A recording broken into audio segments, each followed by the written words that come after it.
Welcome to the first episode of the Chronically Online podcast with me, Harry Daniels. I actually didn't mean to start my first podcast episode like this, but with Coachella just happening and all these crazy festivities and all this conversation, it was actually the last thing you guys are going to see of me before this podcast comes to air. And it feels like the most relevant place for me to start this chapter. I had the best weekend. I got to meet and go to the Jane Remover set. I love Jane Remover. She's so freaking talented.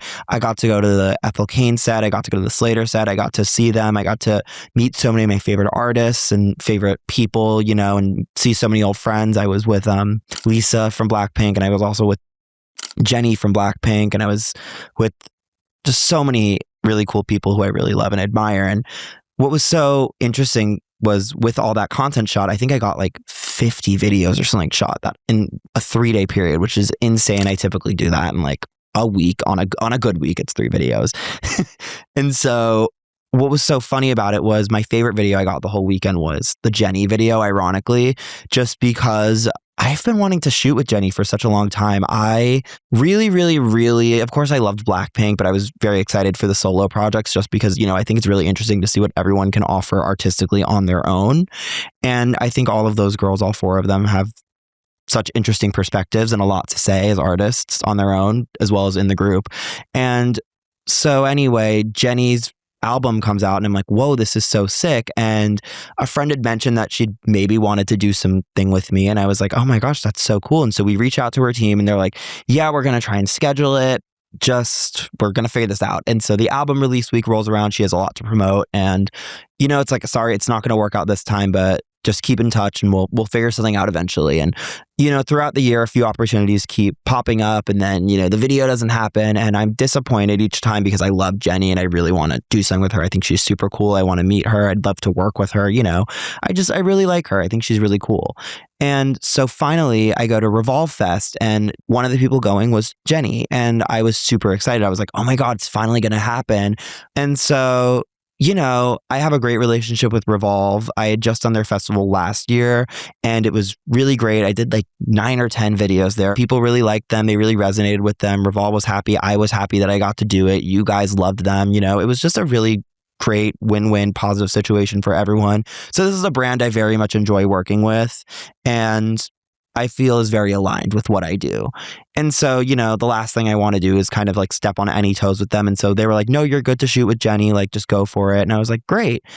She finally gets there and we shoot the video and it's great. She's excited to see me. They'd mentioned she likes my content in the past. So I was like, not Revolve, my friends had mentioned that. And I was like, oh my God, that's super cool. Like this is sick. And so anyway, while I'm at Coachella, I see Jennie again. And I'm like, oh my gosh, like I didn't get to introduce myself to her because she was working at Revolve Fest. I think she had a partnership with them as well. And she's great. And so I was just like, yeah, I'm not going to get in the way of this. I'm going to go and I'll see her when I see her. So I end up seeing her like 2 hours later and I'm like, oh my gosh. So I go to introduce myself to her and she's in a conversation. So I'm just like, I see her manager and I'm like, oh my gosh, hi, like it's so nice to meet you. I'd like to just introduce myself to her, blah, blah, blah. And the manager says, are you going to send that video to Revolve for approval? And I was like, okay, like, wow, hello, whatever happened to hello, you know what I mean? And so I was very taken aback by this. But, I had done all these other videos at Revolve and they'd never give me a problem about it. So I was like, because I just didn't have to approve anything with them. And so I'm just like, so I just like, I'm like, anyway, and I ignore it and I just post the video and, a full day goes by after this video was shot. And anyway, it's doing great. It has like at this point, I think around the time I had deleted it between Instagram and TikTok, it had 1 million likes, not even views, likes, which is a lot of likes, let alone views and reposts on other platforms. And just it gone pretty viral. And we get a message like, hey, the Jennie team wants you to take this down. And I am heartbroken because I'm like, I wanted to do this for so long. I finally got to do it. It was such a good thing. It was being received so well. People really loved this. I was like, oh, okay. But, I don't want to get in the way of Revolve's working relationship with Jennie. She's such a massive star. She's such a really cool person. She's super influential. I really, really love what she's doing and I don't want to upset her. I don't want to upset Revolve. So I'm just like, yeah, sure, totally. The video's off of my accounts. I can't control if anyone else is posting it, but I took it down.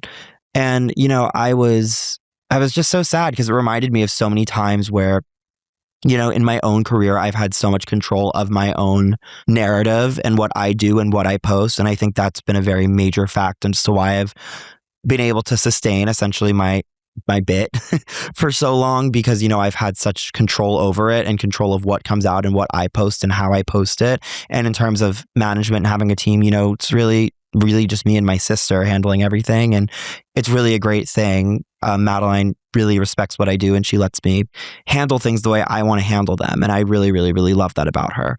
And, it's so funny because in the past, I've worked with so many teams. I've become essentially a little bit of a mouthpiece in promotional cycles sometimes, and I'm okay with it because as long as it makes you guys happy and you guys are entertained and it's putting me in the right rooms to pursue what I've always wanted to do, which is music, I'm completely okay with that because, it's just part of the game and it's making people happy. Yeah. And, it reminded me because there's been so many instances of stuff like this where, you'll deal with a really difficult team. I remember specifically with Tate, it was so funny because it was almost like history repeating itself with the whole Jennie incident, because I finally had been at a jingle ball or something like that with Tate McRae. And, I was like, oh my God, we finally get to do it. And I see her and I meet, she's like a few managers, and one of her managers, it's this man. Anyway, this man kind of comes up to me and he's like, oh yeah, like we'd love to do it. Just let her do this interview first. She's going to go through this way and then she'll come back out this way and then just like kind of be here on standby. So she does the interview and I'm going to respect that. I'm not going to stress her out before she has this big interview, whatever. She does the interview. She goes through a completely different entrance. They had me waiting there so that way I just wouldn't do it then and there and I wouldn't get the video. And it was so strange because I was like, why would you tell me you want to do it if you don't want to do it? I can handle you telling me no. And it was so sad because I don't want to say I put a bad taste in my mouth about Tate herself, because I ended up seeing her a few months later, and I was like, oh, she's very sweet, whatever. But it was so weird because I was like, guys, the company you're all keeping is like, it's insane. It's like, I'm not being like, fire your management, they were mean to me, but I'm just like, come on, like, put them in check. They work for you. You know what I mean? And so it was just like disappointing from a fan perspective. And I think that's so interesting about everything because I'm in a weird place in my life now where, I was once on the side of it where I was really just camping out for everyone's show and just a huge supporter of everything. And I still am. I still buy everyone's album on record and everything, just because I really do believe in supporting everyone. And now I'm on a little bit of the other side of it where, I am backstage at a show and I am shooting content and meeting these people, and so many of them, I'm so lucky to get to call them my friends now. And it's so interesting because it just makes me feel so many mixed emotions. And I feel like it's almost a reality that I wanted to share with you guys. So that way, who I am as a person outside of just the 10 seconds of me you might see in a video that I post and I crop conveniently and whatever. Ultimately, it just kind of reminded me a little bit of exactly what my place is in this whole larger entertainment sect and all of it. And I felt like it was honestly the most important thing to do is bookend this first episode and start the chapter almost by documenting exactly where I'm at and the exact challenges and the exact things that I'm insecure about and that I'm honestly willing to get vulnerable with and what I'm unsure of with you guys. So that way I can really feel as though I'm telling the most honest story and telling you the truth about the real realities of what it is that I necessarily do for work and my journey as a chronically online stan account to whatever I become. So without further ado, welcome to our first episode. I'm here on the set of the new podcast, Chronically Online, with Harry Daniels. No one really knows anything about me other than like, oh yeah, that's the guy who sings to celebrities. And they're not wrong. I've given absolutely nothing. I give you nothing about me. But the problem with that is ultimately like I want to have a deeper connection with my audience and I want people to get to know the real me outside of a gimmick that I'm kind of doing simply to go promote music that I finally just finished it. It took me many, many years, but I just finished my first EP and now I have to begin the process of actually putting it out, and that's, playing it for people. And of course, I'm going to play it for you guys. I want to say I started my internet journey when I was like 2 years old. And like, so my parents kind of gave me unsupervised computer access from like the time I was 2 years old. And, they ate that because I make my money from the internet now. And so that's great, obviously. And it's like changed my life in so many ways and impacted me and my identity and my aesthetic and everything about me very crucially. But, it all started with Webkins. Now, Actually, I had finally just closed that chapter a few years ago. But anywho, so from there, I was always kind of playing a bunch of like those little virtual games. You know, I loved my Build-A-Bears. And the reason I love Build-A-Bear, and they have this game called Build-A-Bearville. And so anyway, the reason I love Build-A-Bearville is because I had a stuffed panda named Barry Daniels. Some of you know him from perhaps my past appearances on the Trisha Paytas podcast. Shout out to Trisha. We love Trisha. And anyway, I learned a lot from my computer games. I never really cared about school. I think school is like, for me, it was a big waste of time. I just love to sing and dance. I love to entertain. My job is to entertain people even now. Even though it's like a comedic bit or whatever, like my job is still to entertain you. And like my question is, are you not entertained? So if you are entertained, it means I'm doing my job. I finally, and this is where it gets really fun. So I finally get a cell phone when I'm 11 years old, right? I actually have like a Demi Lovato fan page. And then at this point, I start like interacting with like other fans. And like, lo and behold, like the more online you get, you find other people who are just as online as you, right? Like I become very, very, very into Twitter and social media and the internet at this time. At this point, I'm like entering middle school. And so, you know, it's like a very crucial time in my development. But also it was around 2015, 2016, which ironically coincided with a very iconic time in pop culture, some would argue. I mean, to name some moments that happened that year, God, you had the entire King Kylie Snapchat era going. You had Rihanna drop the Anti album, Kanye West, Life of Pablo, Drake drops Views, Beyonce drops Lemonade. You have the entire Purpose by Justin Bieber record cycle going. You have the Suicide Squad movie came out. And this is a very crucial time in my development because I'm entering middle school, right? Pop culture becomes my life. I remember in middle school, oh my God, literally everyone would get so mad at me. They would tell my sister, like, he's so annoying because all he does is talk about pop stars all day. And you know what? I still only talk about pop stars all day. And like looking back, I ate because like, well, hello. Like, why would you want to talk about something else? So at this point, I just completely withdraw to my social media because at least like I can like find like-minded people on there. Like I can find community on social media. Like being chronically online, you find community, you find people. And like, you know, that's why kind of like things like incel forums are very popular or like Reddit boards are very popular or just like 4chan, all of those things, they kind of become very popular because people who feel like they're outcasted from society tend to gravitate towards these things because they're just looking for community everywhere. So at this point, I'm very, very, very chronically online, right? I literally stopped playing tennis because every time I would go to tennis practice, I would be there for like what, an hour and a half, 2 hours, whatever, right? I was so pissed because every time I loved Selena Gomez. I love Selena Gomez. Like that was my life. I loved Selena Gomez. Like everything Selena Gomez would do, that was a moment for me. So anyway, I would get on my phone after tennis practice and Selena Gomez would always do something. So I quit tennis so I could keep up with Selena Gomez updates in real time, which obviously now I regret because I really want to learn how to play tennis again. But this is the kind of person I was, right? Like I just loved the internet. And so anywho, so Selena Gomez cancels her tour summer of 2016 and God bless her, she had health issues. But anyway, it's unfortunate, but you know, consumers of in that capacity, like they feed on content. They need new content. Like when someone goes away, it's like they fell off. You can't just go away anymore. Dua Lipa was coming up. So I was like, oh, this is the new mama. So we took all our Selena Gomez standings and we put them into Dua Lipa. So I moved my stock in Selena Gomez and I put it into Dua Lipa because I was like, all right, so there's this new queen, right? And so the new queen, basically, this is the first time I had like a real life interaction. So 7th grade begins, right? And I'm like, there's this new queen, everyone. And everyone's like, okay, that's nice, sweetie. So anyway, at this point, I have like no friends. I don't care at all because at least I have Dua Lipa and her Survey music. Dua Lipa announces, hi everyone, I'm a flop and I'm going to be doing a show in a basement. She literally played in the basement of Ella's Stardust Cafe for some MTV thing. So I was skipping school because like one thing about me, I was going to skip school. I hated school. I literally hated school. I was never there. My attendance was horrible. Oh my God. I remember one time in like 6th grade, I skipped school because I was like, my skin is dry. Like I literally would find any damn reason to skip school. Like I literally didn't want to be there.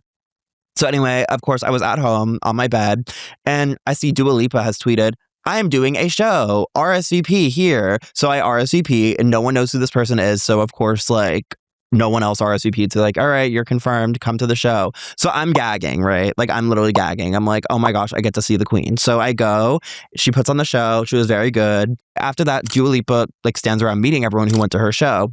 And so this is the first time I ever met like a famous person, right? Like I feel like it's so funny now because my whole thing is, oh, he meets famous people. At this point, I'd never met a famous person. So I meet Dua Lipa. She's like the first real famous person. I was like, I'm gagging. I just met the queen. The queen like was very sweet. She followed me on Twitter or whatever, right?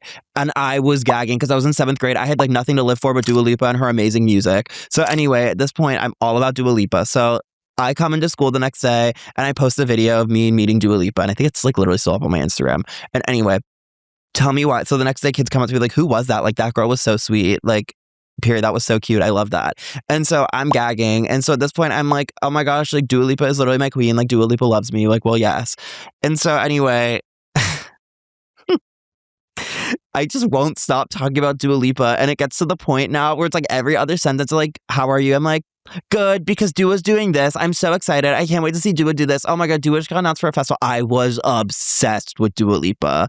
And the thing is, and I will say this is what a lot of people don't know. So 2017 is the year Dua Lipa's debut album came out, right? So the year this comes out, Dua Lipa rises to prominence. Like, January 2017, Dua Lipa is literally IKEA. December of 2017, everyone's like, this is the new mama. New Rules comes out, whatever, she's everywhere. At this point, I've literally witnessed this person rise to fame, right?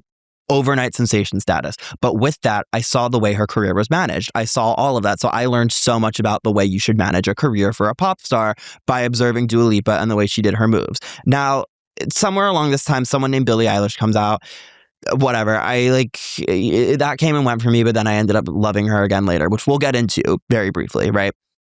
So at this point, I'm starting to feel less and less toward Dua Lipa because I'm like, she's like too big and inaccessible, and like I'm not gagging because like, you know, we need something new from you, because while the whole world was just now hearing of this person, me, like a day one fan or whatever the hell, was like, okay, well, we have this content. Like you've been performing these songs for really long. Like we don't care anymore. But for all these people, these were new songs. But for me, this was old material. So I make a troll tweet being like, I love Zara Larsson, whatever. Like I'm like listening to my Bible. It's called So Good, whatever, right? And anyway, shout out to Zara Larsson. We love Zara Larsson. So Zara Larsson likes my tweet.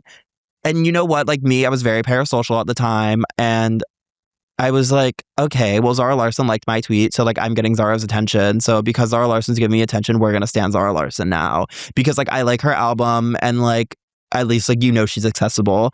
So I start standing Zara Larsson. Everyone's like, what? Who is that? Because like, okay, like Zara Larsson, like in 2017, Zara Larsson was like comparable to Dua Lipa. Like she had hits. Like the So Good album has like 5 like mega hits on it. That's what people don't realize about Zara Larsson. Like she has hits. Like huge, big tittied hits. Like Zara Larsson is hits. I'm like new to standing Zara Larsson. And at this point, I start making friends from the internet. Like my parents finally start allowing me to go into the city and like meet up with my internet friends. I have no need for those people from school. I literally don't care. I'm like, okay, that's nice, sweetie. Like who gives a f? Because I have my people at least now, right? Like I have like my band of chronically online banshees, whatever, right? And we do what we need to do, which is just like going to concerts and sitting in line all day. Like that was literally what we do. You'd get to the venue and you'd get to the venue 13 hours before and you'd be the first person in line and you would sit there in the cold and the rain or the heat or whatever and you would try that so that way you could be front row. So that way you, because like I'm telling you guys, like I always laugh when people are like, oh, like he's not a real fan. He's not this. He's not, well, because like I see everything because like of course I do. I'm the most chronically online person ever. No, I stood in that damn line for 13 hours. You don't have anything on me. I slept on this. I was 14 years old sleeping on the streets to go to a Camila Cabello concert. I don't give a get the out of here. I was the one Venmoing Gracie Abrams. I didn't go. I am the OG. Like, get the out of here. These children need to learn their history. So anyway, and that's what this is. This is a history lesson in the lore of Harry Daniels. Throughout all of this, I'm still making music, right? Like, but the thing is, like, I'm a terrible producer. And like, I didn't come to terms with this until like 6 months ago, which we will get into towards the end of this. So anyway, at this point, it's very popular for stans to get on Instagram Live and start beefing. This is for like a very, very, very chronically online group of people. So there's this Selena Gomez fan. His name is Ronnie, right? And there's this Selena Gomez fan. Her name is Lottie. And those two would go on Instagram Live and they would argue all the time. Now, on my very, very, very niche Twitter community, these were like A-list celebrities, okay? Like you guys don't understand. To me, a very, very, very online person, like the internet was like real life to me. So anywho, these two A-list celebrities are on Instagram Live. And so whenever they would go on Instagram Live, like hundreds of people would join and we'd be like, we want to watch them argue. So my friend starts spamming like, you should join the live or whatever. Like you should request to join. So I request to join. They accept me. And then I start arguing with Ronnie Sus. I'm like, Selena Gomez sucks. And at this point, like, didn't you just stand her last year? But no, we were all about Zara Larsson now. So we didn't give a Basically, then I'm like, yeah, whatever. If I see you, it's on site, because he lived in New York and he was known to like go out and like go to stalk all these celebrities and like go wherever they were and go meet them and whatever, right? So, anywho, whoop-de-doo. Yet again, the Camila Cabello album comes out. Oh boy, I have to skip school to go to her CD signing. So I was just looking for an excuse to skip school. So anyway, she's having like some album release event or something, and I got invited and then swiftly uninvited because of a capacity issue. I did nothing wrong. I was 14. I ate. We're standing outside because we were just like, we didn't get let in. Like, it was tears. It was emotional. Oh no, I was 13. Did I say 14? Yeah, I was 13. So anyway, I'm 13 years old. So at this point, Ronnie Sus goes live on Instagram again, and I'm with my friend, and we just argued the last week, and my friend was like, oh my God, you should totally go out there and like confront him. So I go out there and I like confront him for my internet beef or whatever, and people start filming us. I didn't realize I was being filmed. Like, I was just really passionately defending Zara Larsson. This video gets filmed and clipped or whatever the hell, and this starts circulating, right? And then Zara Larsson herself says something about the video. And the thing about Zara Larsson at this time is like, there was no stats, so I just started making stuff up. And like, that's kind of how it goes. Sometimes you have to make things up as you go. Like, the amount of times I've had to make things up like in my day-to-day life, it's just like sometimes like there's the best thing you can do is tell a white lie. I don't really know if that was a white lie, but it was something. So this was my first experience going like viral, right? And, you know, I was kind of like, I was like, oh my gosh, well, I've always wanted to be an entertainer. I've always wanted people to talk about me. Like, that's the thing. You see that Madonna album over there? It's called Confessions on a Dance Floor. There's a song on the album called How High, and she says, it's funny, I spent my whole life wanting to be talked about. I did it just about everything to see my name up in lights. And, you know, if you like know about Madonna, and I love Madonna, I think she's a very wise woman. It's true. Everyone who's famous wants to be famous. At this point, Billie Eilish, who I said we would touch upon earlier, starts teasing her album. Now, that EP, she put out the first EP, is garbage. That is hot garbage. I don't care what anyone says. I don't love it. You could say my EP is hot garbage comparatively to when that comes out. And I really wouldn't care, because taste is subjective. I don't really care if you like it or don't like it. I don't like that EP. I thought it was very juvenile. Basically, she starts teasing the album, which has like Bad Guy on it and Bury a Friend and When the Party's Over. And so it's a very mature step up, you know, it's a very large jump in quality. And so I'm like, oh, this is mama. So because I started going to Billie Eilish stuff, I learned more about her. And then I was like, wait, like, this person is the queen. Like, this is the real queen. And she writes her own music, whatever, right? Yeah. I completely drank that Kool-Aid. The entire year of 2019, Zara Larsson's in label hell. She's not putting out an album. They're like, we're not putting out an album until you get a hit. That clearly didn't happen for a few years. At this point, I'm all in on Billie. I moved my stock.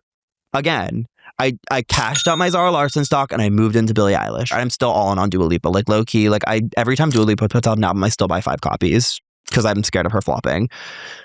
If you're my friend, I buy your album. If I like you, I buy your album. I still buy physical media. I think that's very important to buy physical media. I think people don't understand the value of physical media and why it's important to buy art. If you want to continue to see it get made, if you want to see a certain kind of movie get made, you go to the movie theater, you buy a ticket for it, go see it twice, go see it 3 times. You should really buy a physical copy. It's really important. Like, all that Dua Lipa obsession, all that Zara Larsson obsession, whatever, that was nothing. Oh my God. I used to get into like fights with people if they said like literally like schoolyard children would be like, she whispers. I'd be like, you whisper too. And you know what you do? You eat, you fat. Put down the food, fatty patty. You. I did not play about Billie Eilish. They said she whispered. I'm like, and what do you do? And at this point, so Billie Eilish is known for like writing and producing her own music or whatever with her brother. So I'm like, I do that. So I start like making music, and I have these voice memos of me from when I was like 14. Oh my God, I could not sing. Billie Eilish is one of the most controlled singers ever because she was like a choir girl. So I start copying the way Billie Eilish is singing, and that's how you learn how to sing. You mimic. So I learned how to control my voice because I was copying the choir girl, and the choir girl was eating. Like, I used to sing, like, I had no control over what I was doing. But when I was copying Billie Eilish, I was like, but I was able to hold the notes, right? And so then anyway, she comes to New York for like a promo run. Yay, another excuse to skip school. I would do anything to meet Billie Eilish at this point. So I think she was doing like SNL or something. So I would wait outside the SNL studio every day with my vinyl and a dream. And she finally signed it. I was like, yay, I met the queen. This was late 2019. She goes on to win the Grammy a few months later. And then at this point, like, I'm kind of bored because I'm like, again, That's the thing about content. You need to constantly put out new content. If you're going to get people obsessed with you, then you want to keep them obsessed. That's the one thing Taylor Swift does very well. She does a lot of things very well, but this is one of the things Taylor Swift does very well. There's always a new album every year now because she needs to keep you interested. She needs to keep you entertained. You need to keep buying into this narrative. If you're not buying into the narrative, then we're not interested. We're not buying what you're selling, to quote John Cena. At this point, I've learned a lot. I mean, I've seen a lot of people like literally go from being like literal no names to being like the biggest stars in the world, right? But anyway, at this time, I'm still making my own music and COVID hits. And so TikTok really starts taking the world by storm. But I'm noticing with TikTok, a lot of these songs are starting to pick up traction. Like these audios from these TikToks are having real life impact. Kind of like I always said the internet has real life impact. No, now it was real proof that it did. If you had a song go slightly viral on TikTok, you know, you were getting a record deal and you were getting like $1 million, right? And I'm still like this. I like everything I do, I want to control. I want to have, if my name is on it, I want to have full control over it. I want to have full control over the narrative. I want to have control over everything. There's a video of Wendy Williams and she's like, no, I understand the yin and yang of pop culture. You can sing really well and no one will care about you. But if you serve face and you sing really bad, then you're popular. That's just like the yin and yang of pop culture. At this point, I graduated high school a year early because I had to deal with the school because I was just like, I don't want to come. Who cares? So I got my credit hours. I like the school let me double up on classes so I could graduate a year early. And what's so funny is I had this dream that like I was this paranoia that like my degree wasn't legitimate and that they were going to snatch it back from me and I had to go back and do my senior year. I hated high school.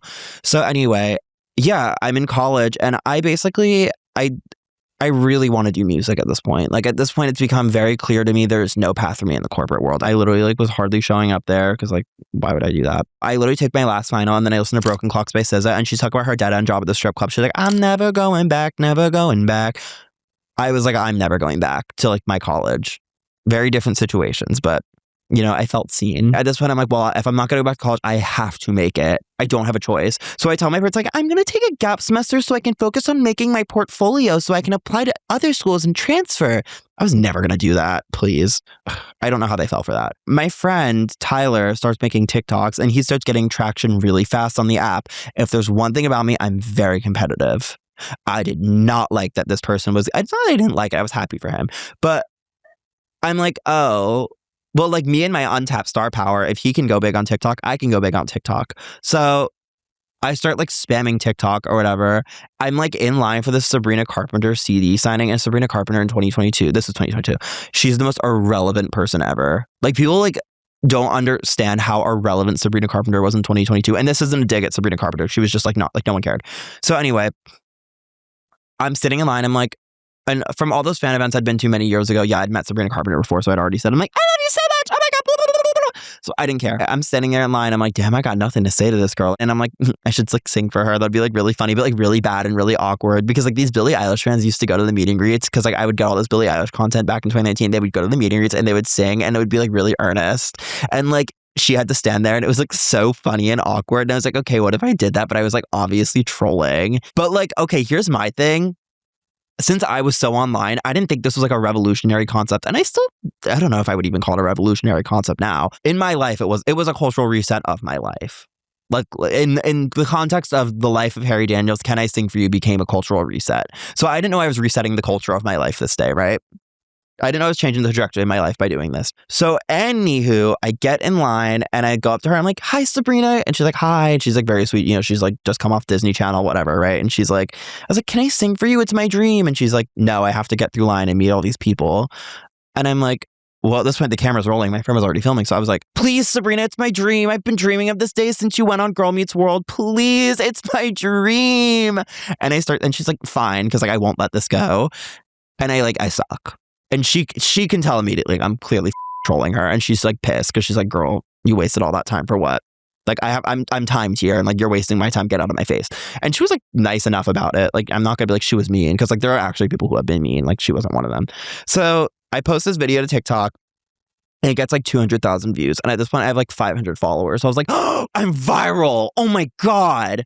Whoa. And so for me, like I got that buzz. Like, you know, I got that rush of energy. I love having people talk about me. It's like the Madonna song. It's what I dreamed about my whole life. I wanted to entertain you. I wanted you to talk about me.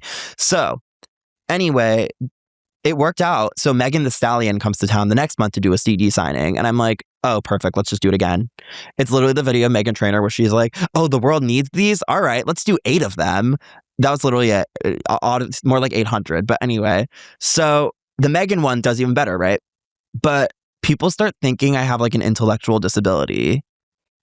Like, I literally keep getting comments being like, oh, like, I think there's something wrong with him. And like, no, I was just like trolling. Like, I don't want to be like, it was performance art, because it wasn't art. It was me performing. It wasn't art though, but I was performing, right? This does even better than the Sabrina Carpenter one, because Megan Thee Stallion at the time is this huge name. Like, she still is a huge name, but she's a bigger name than Sabrina Carpenter, right? And so I'm like, oh, gag it. And I'm still throwing shit at the wall. So then I think who was third? Oh, Willow Smith is third. The Willow Smith signing is so funny because I start singing again for Willow Smith, and I do like a medley this time. And originally the point was like, I'm going to do like a different talent every time for the celebrity. It wasn't supposed to be just singing. It was supposed to be like, this time I'm going to sing. This time I'm going to rap. This time I'm going to dance. This time I'm going to whatever, right? I was going to juggle. I was going to do whatever the hell it was that I needed to do to like just get attention, right? I do it for Willow, and Willow like thinks I'm special needs at this point, and I like don't care. I'm like, Willow, can I sing for you? She's like, okay. And she's like, what's your name? I'm like, Blessings. Because there was this one kid, and he would stand outside everyone's hotel or CD signing or whatever the hell it was. And they'd be like, what's your name? Because he'd want the autograph so he could sell it. And he'd tell them, my name is Blessings. So that way you wouldn't write like, if they wrote 2 on it, he was but if they didn't write 2, they just were like Blessings, whatever the hell their name is, then like they were just saying Blessings, love, whoever the hell, right? So anyway, I thought this was like the funniest thing ever. I was like, girl, your name's not enough Blessings. So anyway, I was like, I didn't want the CD. So when she asked me what my name was, I was like, Blessings. Because I thought it was like really funny. I got to the Willow Smith signing and she's like, Blessings, it's so nice to meet you. And I was like, hey. And so then I like start singing for her, and it's like so awkward. But this one does even better than the Sabrina Carpenter and the Megan Thee Stallion one. So I'm like, all right, I think we got something here. So then Lil Baby comes to town. And I would say like all 3 of these people I'd already done it for were like what? Female pop stars, give or take. I mean, yeah, Megan Thee Stallion's a rapper, Willow makes like alternative music, but they generally fall into that umbrella of like female popular musicians, right? So Lil Baby comes to town. He's nothing like that. So we stand on the Lil Baby signing. I'm like, I'm going to do it again for Lil Baby, and I'm going to do a freestyle rap this time, whatever. Oh no, it goes so bad. He shuts it down. But anyway, at this point, this is my 4th time, and the last 3 did well. And so anyway, I post this Lil Baby video, right? And Lil Baby, doesn't like it, but I'm like, whatever. And so I post this starts circulating around rap blogs. And so this goes really viral. Like, this is the first time I've ever been written up for one of my videos. I was like, hooray! And so then I post this video with this Taylor Swift lookalike. Oh my God. And I didn't know I'd unleashed the gates of hell. So anyway, at this time, there was this dumb rumor the day Midnights by Taylor Swift came out. Taylor's going to be at Target. Now, I'm sorry, but like, I was unemployed, so if they're like, Taylor Swift is going to Target, obviously I was going to go to Target. I had nothing better to do. Like, what was I going to do to sit in my room? Of course I go to Target. Taylor Swift does not show up. The NYPD is there. Like, everyone's like, go home. So I'm walking out and I see the Taylor Swift look like. Now, I'd seen this woman's videos on TikTok. Like, I knew who this was. And so I'm like, it'd be funny if I just went up to her and like started trolling. And so this was supposed to be just meant for me. I didn't care, right? And so anyway, all my friends are like, you should post this. And I was like, oh, okay. Oh my God. The day Taylor Swift Midnights came out, everyone was talking about it. So everything related to Taylor Swift Midnights was it was culturally relevant. So TikTok was boosting those kinds of videos. So I post this video with this woman who looks a lot like Taylor, but isn't quite Taylor. Oh my God, this shit explodes, dude. I gained like tens of thousands of followers overnight. I was like, hooray. I had my biggest video to date at that point. No, not to date, but well, at that point it was. Basically, this video goes very viral. It's like every time you go viral, it's like kind of like a drug. You know what I mean? Like you want to keep that drug. You want to keep that high. You want to sustain that high. And now the one thing I learned about Billie Eilish and Dua Lipa is when you have a really big first go around, you should be terrified because it's very hard to have room to grow. So, you know, when I have a video get 60 million views in 3 days or whatever on TikTok alone, where do you go from there? Like everything Taylor herself had posted that week, like I got more views. And I was just a random, like, that's Taylor Swift. Obviously, the only way up from up from the tippy top is down, right? So at this point, my views are like declining and declining and declining. And at this point, I dropped out of school for this. Like, I was like, oh, Like, I don't want to like completely lean on Sing For You, whatever the hell, right? But at this point, I'm like, well, I need this to work out because like I have to survive. Like if I'm not gonna go to school, and at this point, my parents like, you should go back to school. I'm not doing that. I would never do that. I just like I don't want to fail. So Leah Michelle from Glee announces she's doing a CD signing for Funny Girl. I went up to Leah Michelle and I was like, can I rap for you? I'm a rapper. And she was like, go ahead.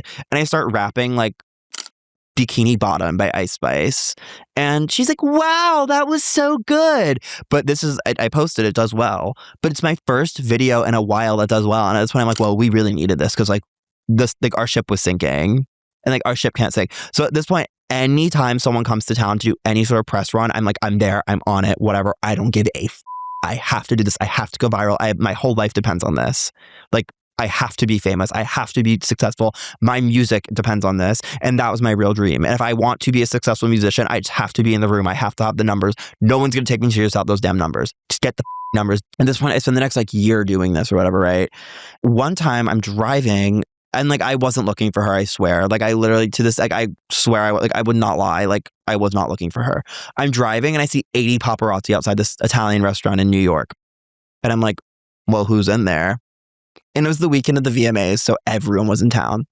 So they're like, because paparazzi don't want to tell you who's there, because if the more people there are, the less valuable their shot becomes. They don't like that. So I start taking a gander, and I'm like, Doja Cat, and they're like they're not gonna lie to me. They're just like, yeah, you got it right, like sure. So at this point, I'm like, oh, let's pull the car over. So Doja comes out like 5 minutes later. She recognizes me and she's like, sing for me. This is the first time an A-list celebrity recognized me. And so it added so much legitimacy to what I was doing. And so with that increased momentum, I wanted it more. It meant someone who I actually look up to, someone who has real influence in this industry that I am so desperate to break into, is now like, I with what you're doing, keep doing it. And she kind of was willing to give me a hand and like lift me up a little bit. And so I was like, that made me want it so much more. And so I don't know if it was timing or luck or whatever. So at this point, I started going so hard with these videos, like even harder than I was before. I wouldn't miss a single press trip. I didn't care who the hell you were. I was going to go do it. Then I just start doing it and doing it and doing it and doing it. It becomes more and more and more popular. And anywho, at this point, I still have no music out. I have the public persona by the end of 2024. Like a year later, I was like, I've been spoofed on SNL. I had all this stuff. And still no music. Actually, that's not true. I dropped one song, but it was like so bad because I had this team at the time. I'd never had a team before. I'd signed to an agency. It was like a big thing for me. They wanted me for influencing stuff. No one actually cared about my music. But I was like, no, my fans don't want that because they don't know anything about me. So like, why would they want that from me? Like, they just want me to sing. That's all they want from me. I like dropped this song. It's complete nothing burger of a song. It's really bad. And like, I take it down a few months later because it just like, it flopped really bad. It was embarrassing. The promo was terrible. The promo was non-existent, actually. Let's talk about it.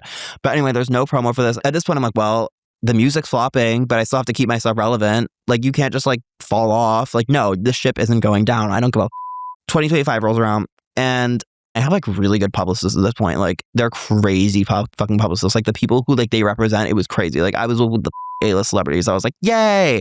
So I'm willing to spend my last dollar on this because their specialty is music. And that's the only thing I care about. I don't care about being an influencer. I never cared in the beginning. I never cared now. I just wanted to be famous. I saw it as a means to an end.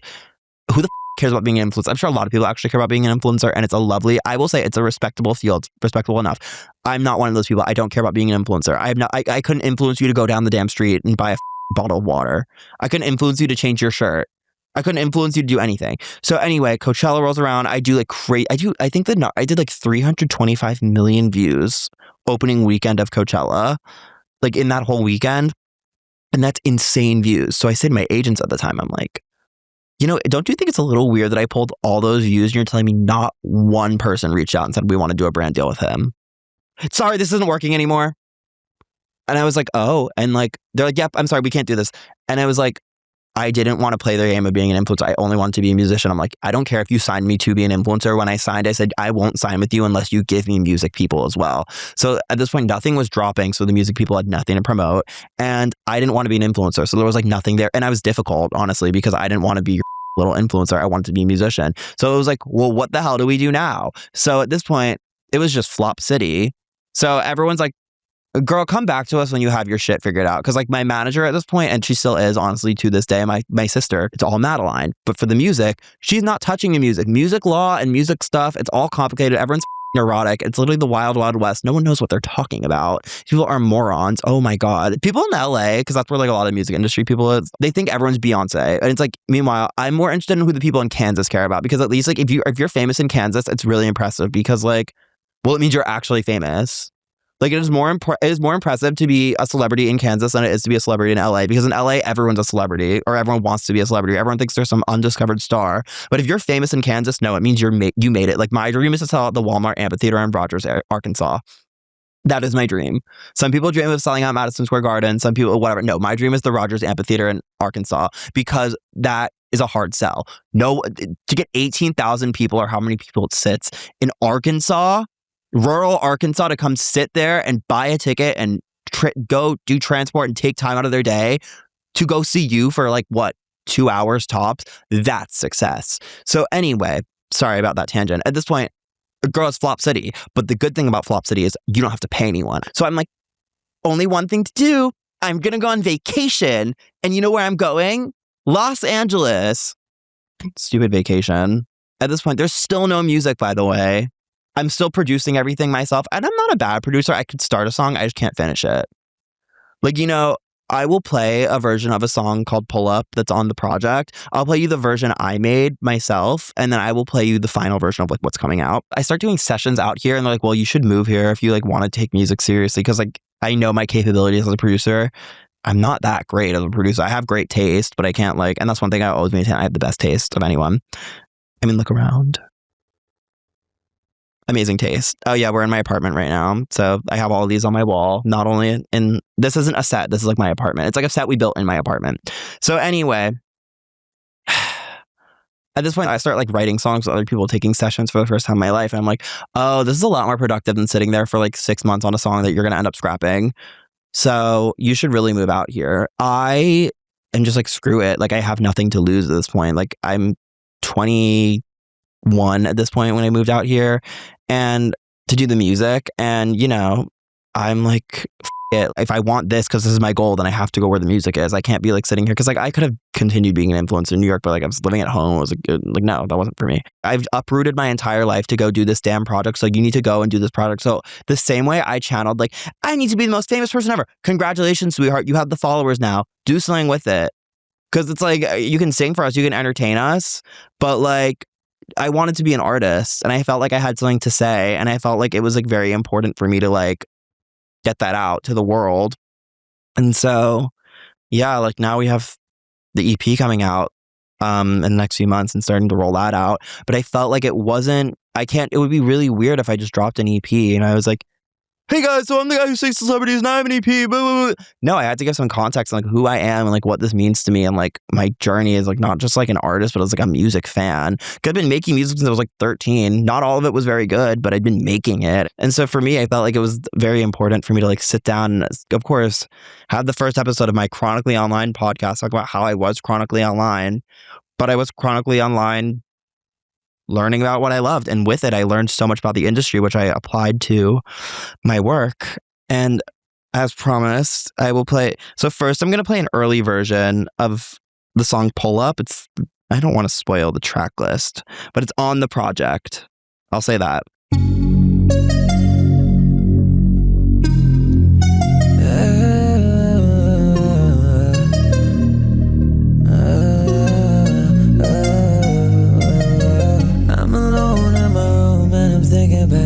So that's the first version of the song that like exists, that was like recorded, that I bothered making. And it's like fine, but it's not gonna like melt your face off. I was like, I saw the vision. Like I knew what I was trying to do, but I was like, I don't have the skills to like finish this. So anyway, I take different kinds of songs to different producers. If I started it and I want to finish it, I kind of know each producer I work with has their own specialty from when we work together. And so anyway, that was the version I produced, but it needs more of like a kick to it. It needs to feel very like, it needs to feel like the Dua Lipa songs I grew up listening to. Thank you very much. The Zara Larsson songs I grew up listening to. Thank you very much. And so this is what we landed on. So why don't you just pull up on me?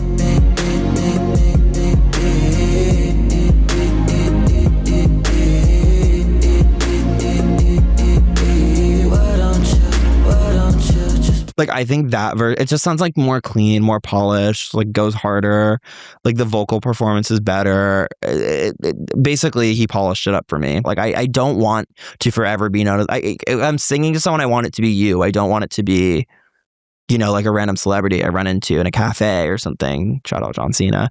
But, you know, like, I think that's the most important thing to me. I think it's just like connecting with people and having people feel the same way, maybe not the same level of obsession that I felt for everyone else, but at the very least feeling as if they have something to root for, something to support that's worth their time, worth their energy, worth their dollars, worth whether you pay me a damn dollar or anything, just worth your time. I feel like it's a great way to just document this entire journey. So I've been like, what better way to do it than the podcast? So, you know, music's coming soon. I want to say I don't want to give it too much away, but it's next like month or two, start to expect some stuff. Thank you so much for watching the first episode of the Chronically Online podcast with me, Harry Daniels. If you liked what you saw, thumbs up, like it, share it, subscribe, do what you gotta do. You know, let's keep the ball rolling. Thank you for watching.